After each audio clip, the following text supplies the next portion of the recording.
네, 오늘 말씀은 이스라엘 백성의 출애굽 지도자인 모세가 드디어 이제 사명을 받고 애굽으로 떠나는 장면입니다.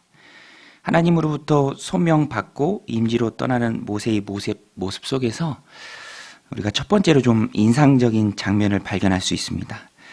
그것이 무엇이냐면 장인 이드로에게 정중히 인사를 하고 떠나는 장면입니다. 오늘 말씀 18절에 보면 모세가 그의 장인 이드로에게로 돌아가서 그에게 이르되 내가 애굽에 있는 내 형제들에게로 돌아가서 그들이 아직 살아있는지 알아보려 하오니 나로 가게 하소서. 이드로가 모세에게 평안히 가라 하니라. 하나님의 명령을 받고 떠나는 길이지만 그동안 자기를 보살펴준 장인에게도 허락을 구합니다. 정중히 인사를 하고 떠나죠. 고마움을 준 사람에게 대한 인사도 잊지 않는 그런 모세의 인격적인 모습, 인품이 좋은 모습을 발견할 수 있습니다. 40년간 자신을 돌봐주고 또 가정을 꾸리도록 인도해준 그 모습에 대한 그 은혜에 대한 감사를 잊지 않죠.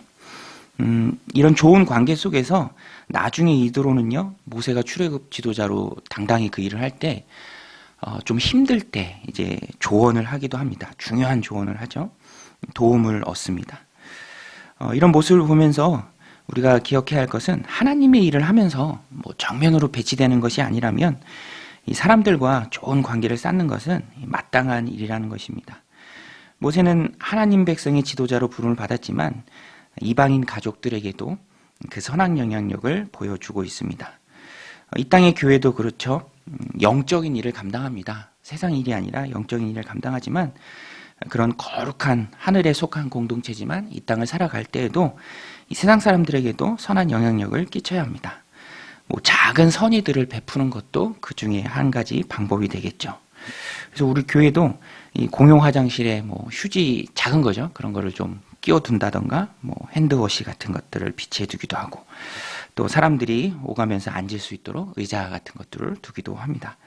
작지만 하나님 백성이 아름다운 모습이고요. 또 교회가 세상에 작지만 영향력을 베풀 수 있는 좋은 방법이라고 생각합니다. 모세는 매우 거룩한 하나님의 일을 하러 가면서도 그 시작에 사람에 대한 고마움도 잘 표현하고 있습니다. 모세의 출발이 좋은 것을 볼 수 있습니다. 하나님께서는 장인의 축복을 받고 떠나는 모세에게 지팡이를 주셨습니다. 오늘 본문이 특징적으로 꼭 집어서 말하고 있죠. 하나님의 사명을 위해 떠나는 그 모세의 손에 하나님의 지팡이가 있더라. 모세는 하나님의 지팡이를 꼭 쥐어야 했습니다. 왜냐하면 이제 그가 해야 하는 일이 절대로 만만한 싸움이 아닙니다. 하나님께서 내 백성을 보내라고 애굽 바로에게 말하고 명령하면서 동시에 하나님께서 바로의 마음을 완악하게 할 것인즉 바로가 쉽게 보내지는 않을 거다. 오늘 말씀 20절, 21절에 보면 모세가 그의 아내와 아들들을 나귀에 태우고 애굽으로 돌아가는데 모세가 하나님의 지팡이를 손에 잡았더라. 여호와께서 모세에게 이르시되 내가 애굽으로 돌아가거든 내가 내 손에 준 이적을 바로 앞에서 다 행하라. 그러나 내가 그의 마음을 완악하게 한즉 그가 백성을 보내주지 아니하리니. 보내라 라고 하는데 보내주지 않으니까 그 이후로부터는 치열한 싸움이 있다라는 것입니다. 영적인 공방이 있고요. 그 가운데 목숨을 걸기도 해야 합니다. 10가지 재앙이 있을 거고요. 그렇기 때문에 절대로 만만한 싸움이 아닙니다. 또 상대는 당시 초강대국 애굽의 파라오입니다. 그 파라오에게 하나님께서 내 장자를 죽일 거다라고 말해야 합니다. 정말 떨리는 일이죠. 수많은 사람의 생명에 걸린 일입니다. 한 사람의 힘으로 해낼 수 있는 일이 아니라는 것입니다. 그러니까 모세는 하나님의 능력을 더욱 의지해야 합니다. 모세가 지금 손에 쥐고 있는 그 하나님의 지팡이를 꼭 붙들어야 합니다. 자신의 능력의 한계를 훨씬 뛰어넘는 일을 감당해야 하기 때문입니다. 그래서 더 엎드려서 기도해야 한다는 것입니다. 오늘 하나님이 우리에게도 많은 사명을 주셨고요. 또 그 사명을 감당함에 능력도 허락하셨습니다. 모세에게 허락하셨던 능력의 지팡이 오늘 우리에게도 허락하셨는데요. 그것이 바로 우리 하나님께 무릎 꿇고 엎드려서 드리는 기도입니다. 기도가 나를 깨어있게 하고요. 기도가 세상과 싸워 이기는 하나님의 능력이라는 것입니다. 이 빌 하이베스 목사님이 얘기했죠. 책 제목이죠. 너무 바빠서 기도합니다. 이게 참 딱 맞는 말이죠. 사람의 힘이 아니라 하나님의 능력을 의지해야 주어진 많은 일들을 우리가 감당할 수 있다라는 것입니다. 세상의 상식은 바쁘면 기도를 거르죠. 바쁘면 덜 중요한 것 순으로 쳐냅니다. 그러나 믿음의 상식은 가장 중요한 것이 하나님의 앞에 엎드리는 기도이기 때문에 바쁠수록 더 기도해야 한다라는 것입니다. 세상의 상식이 아니라 믿음의 상식을 따라가는 저 여러분들이 다 되시길 바랍니다. 믿음의 상식으로 살아갈 때 능력이 우리 가운데 임하고요. 험한 세상 이기고 승리하는 하나님의 능력이 내게 머문다라는 것입니다. 모세는 이런 비장한 마음으로 하나님의 지팡이를 꼭 붙들고 가고 있습니다. 그리고 하나님을 의지하는 가운데 놀라운 일들을 다 감당해낸다라는 것입니다. 오늘 우리도 하나님의 능력을 의지해서 감히 상상도 못할 내 한계를 훨씬 뛰어넘는 많은 일들을 힘께 감당해내는 저 여러분들이 다 되시길 바랍니다. 그런데 모세가 한 가지 간과한 것이 있습니다. 하나님께서는 그것을 잊지 않고 책망하세요.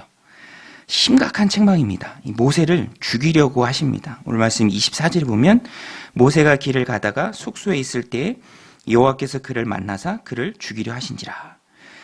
사실 이 부분이 출애굽 여정을 이해하면서 가장 어려운 부분 중에 하나입니다. 왜냐하면 만나사라고 되어 있는데 이게 아주 호전적인 만남을 뜻합니다. 모세를 죽이려고 하시죠.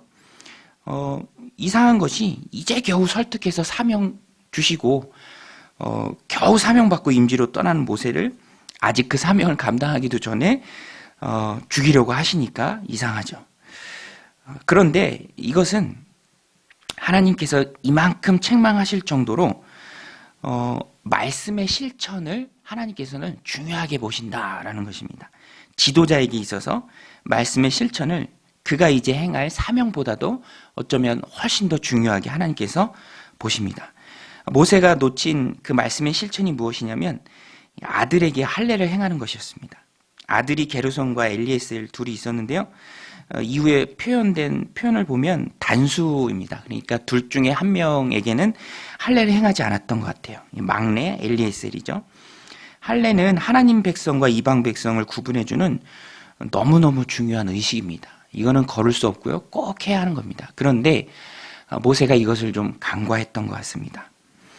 대수롭지 않게 여겼는지 할례를 행하지 않았죠. 중요한 것임에도 불구하고. 그래서 하나님께서는 이 부분을 충돌하십니다. 사명받고 임지를 향해 떠나는 모세라도 예외가 없다는 것이죠. 하나님께서는 지도자의 본을 중요하게 보십니다.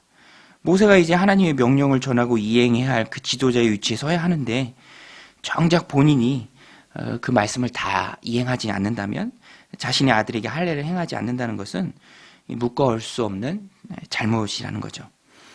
하나님께서는 그것을 지적하십니다. 하나님의 징계를 받은 모세를 대신해서 아마 모세는 지금 몸도 움직이지 못하는 그런 지경이었던 것 같아요. 아내 십보라가 대신해서 아들에게 할례를 행합니다. 25절에 보면 십보라가 돌칼을 가져다가 그의 아들의 포피를 베어 그의 발에 갖다 대며 이르되 당신은 참으로 내게 피남편이로다 하니. 피남편이라는 말이 정확하게 무슨 의미인지는 알려지지 않았는데요. 아마 할례로 인한 것입니다. 여하튼 아내가 할례를 마쳤을 때 모세는 다시 회복되었습니다. 이 사건을 통해서 우리가 깨닫는 것이 무엇입니까? 하나님께서는 택한 지도자라 할지라도 잘못했을 때는 그 징계를 멈추지 않으십니다. 예외가 없습니다. 특별히 가정에서 이루어지는 신앙의 행위들을 하나님께서 중요하게 보시죠. 부모가 믿음으로 바로 서 있어서 자녀의 신앙 교육을 잘 해야 합니다. 잘 해도 잘 될지 모르는 게 자녀의 신앙 교육이죠. 그만큼 세상에 비신앙적인 요소가 가득하고요. 그 세상을 살아가는 게 바로 우리들의 자녀입니다. 그러니까 우리는 나중에 후회가 없도록 하나님 내게 주신 허락하신 기회와 시간 안에서 자녀를 믿음으로 말씀으로 신앙으로 세우는 일에 최선을 다해야죠. 모세를 보십시오. 소명받고 그 자신은 강한 의지로 국계의 사명지로 떠나가는데 정작 가정의 사명지 아들에게 하나님 백성의 표를 행하는 그 일에 대해서는 좀 소홀했고 그랬기 때문에 큰 어려움을 겪습니다. 자녀의 신앙을 돌보지 못했죠. 가정부터 돌아보라는 것입니다. 가정이 복음화되고 가정이 약속의 축복이 머무는 장소가 되는 것이 어쩌면 세상을 향해 나아가는 것보다 훨씬 더 중요한 우리의 첫 번째 사명지라는 것입니다. 오늘 말씀을 기억하고 가정의 복음화, 또 자녀들을 신앙과 믿음 안에 바로 세우는 은혜가 우리들 가운데 있으시길 바랍니다. 이 할례 문제로 홍역을 치른 모세, 이제는 정말 걸리는 것 없이 떠납니다. 애굽에 도착하기에 앞서 형 아론을 먼저 만나고요. 그에게 그동안 있었던 모든 일을 다 말해줍니다. 그리고 아론이 이스라엘 모든 장로들을 모으고 하나님께서 모세에게 말씀해 주셨던 것처럼 모세의 입을 대신해서 말을 잘합니다. 또 하나님이 주신 능력으로 그 이스라엘 모든 장로들 가운데 이적을 보여줄 때 모든 사람이 모세를 하나님이 보낸 자로 믿었습니다. 30절 31절에 보면 아론이 여호와께서 모세에게 이르신 모든 말씀을 전하고 그 백성 앞에서 이적을 행하니 백성이 믿으며 여호와께서 이스라엘 자손을 찾으시고 그들의 고난을 살피셨다 함을 듣고 머리 숙여 경배하였더라. 이 모든 상황이 정말로 하나님 말씀하신 그대로 잘 흘러가고 있습니다. 여러분, 하나님 말씀에 순종하면 하나님의 말씀대로 내 삶 가운데 이루어질 줄로 믿습니다. 순종이 먼저죠. 순종하면 말씀대로 이루어집니다. 순종의 발걸음을 떼는 것이 어렵지, 하나님 명령을 받고 내가 그 명령을 준행해 나가는 그 첫 발이 어렵지, 일단 첫 발걸음을 떼면 나머지는 하나님께서 다 하신다라는 것입니다. 그래서 우리는 하나님을 믿고 이 능력의 지팡이를 꼭 붙들고 사명의 길을 가기만 하면 됩니다. 첫 발만 떼면 됩니다. 그러면 하나님이 다 하신다라는 것입니다. 그렇기 때문에 우리들 인생 가운데 순종이 중요하죠. 순종의 결단이 중요합니다. 축복은 순종의 다리 건너편에 있습니다. 우선 내가 순종하면 하나님께서 내 삶 가운데 하나님의 말씀이 이루어지는 그런 놀라운 역사와 그 놀라운 영광스러운 광경을 펼쳐 보여주신다라는 것입니다. 믿음으로 순종하면 하나님 말씀대로 모든 상황이 선하게 바뀌는 역사가 있다는 것입니다. 오늘 말씀을 마음에 새기고 오늘 우리도 모세처럼 순종의 길을 감으로써 하나님의 말씀이 하나도 빠짐없이 내 삶 가운데 이루어지는 그런 놀라운 역사를 우리가 보는 그런 은혜의 체험들이 여러분들 삶 가운데 가득하기를, 오늘 하루 가운데 가득하기를 주님의 이름으로 간절히 축원드립니다. 우리 같이 말씀 붙들고 기도할 때 하나님 모세처럼 순종하며 나아가는 그 믿음을 우리 가운데 허락하여 주옵소서. 하나의 어렵고 힘든 세상을 우리가 싸우며 나갑니다. 절대로 세상은 만만치 않습니다. 녹록지 않습니다. 우리가 하나님의 백성으로서 사명자로서 하나님 기도하며 엎드리며 능력을 구하기를 원합니다. 기도하며 엎드려 능력을 구할 때 하나님 우리 가운데 큰 은혜를 베풀어 주옵소서. 필요한 은혜와 은사를 넘치도록 주님 부어 주옵소서. 기도로 깨어있게 하여 주옵소서. 우리 함께 기도하며 나아가게 하는 그런 은혜가 우리 가운데 있게 하여 주옵소서. 우리 함께 기도하며 나아가겠습니다.